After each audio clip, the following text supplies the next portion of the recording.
రాజశేఖర రెడ్డి గారు గుర్తుకొస్తూ ఉన్నారు.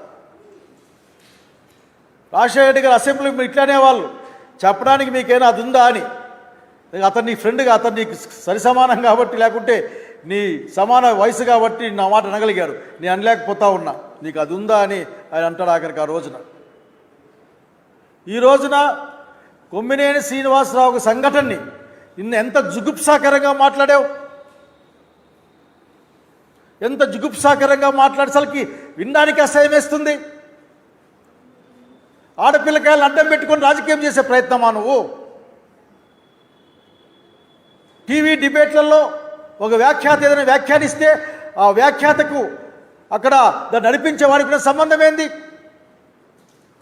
నవ్వాడట, సుప్రీంకోర్టులు చెప్పారు, మీ మొహం మీదే నవ్వారు సుప్రీంకోర్టు జడ్జి, గౌరవ జడ్జిలంతా. ఆఖరికి చంద్రబాబు నాయుడు గారు మీ లాయర్ల మొహం మీద నవ్వితే మీ మీద నవ్వినట్లే గుర్తుపెట్టుకోండి.